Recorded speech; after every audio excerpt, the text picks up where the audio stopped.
Princípio da pessoalidade. Bom, quando falamos aqui em ética profissional da relação formada entre cliente e advogado, é inevitável falar sobre esse princípio. Justamente porque o Conselho Federal entende que a relação baseada aqui entre o advogado e o cliente deve-se ter por base a pessoalidade, para um primeiro contato entre cliente e advogado. Justamente porque essa relação ela é pautada no sigilo e na confiabilidade. E o cliente, se tivesse um contato com o advogado em um primeiro contato 100% virtual, ficaria difícil para esse cliente verificar se aquela pessoa a qual ele está contatando, de fato, é um advogado ou um leigo. Por isso, o Conselho Federal entende que no primeiro contato a ser realizado entre cliente e advogado, este deve se dar de forma pessoal. E aí você pode me questionar o seguinte, mas Priscila, e nos contatos, que forem acontecendo ali? Pois bem, nos próximos contatos se entende sim que é possível, por exemplo, se instituir uma videoconferência entre cliente e advogado, mesmo porque as partes já se conhecem e podem ali continuar se relacionando já com uma certa confiança, essa que é a ideia. E claro também, porque aqui o nosso estatuto, o conselho também tem a ideia de que a gente precisa se modernizar conforme a coisa vai evoluindo tecnologicamente aqui dizendo. Contudo, gostaria de reforçar para vocês que nós temos uma vedação específica, na verdade algumas vedações, quanto a estes aspectos de consultoria e assessoria quando realizado de forma online. O Conselho Federal, ele entende, não é, que quando estivermos diante de uma consultoria jurídica pela internet, virtual, 100% virtual, esta é vedada.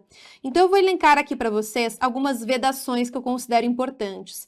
A primeira delas se refere à consulta jurídica virtual. A consulta jurídica virtual se entende como sendo vedada em razão de comprometer a segurança e a confiança entre as partes.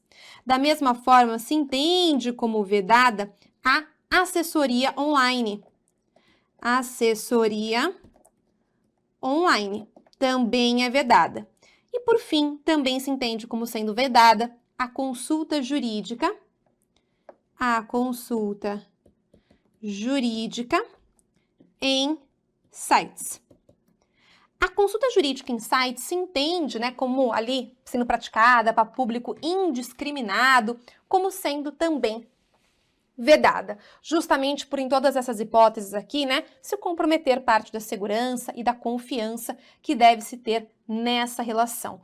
Comentei e repito, Claro que as inovações tecnológicas, a advocacia deve caminhar, não é? Com essas inovações tecnológicas, mas sempre preservando, a confiabilidade dessa relação, a segurança dessa relação e também o sigilo profissional. O sigilo profissional não há como ele ser cedido aqui ou flexibilizado, já que é a base dessa relação entre cliente e advogado. Você ainda pode querer me questionar, mas Priscila, e na pandemia, como que ia fazer aqui a pessoalidade? Claro, em certas ocasiões tudo isso pode ser flexibilizado, relativizado, mas vai ser sempre observado caso a caso e regulamentado pelo Conselho Seccional, ok? Mas a base que nós temos é a pessoalidade aqui na relação entre cliente e advogado.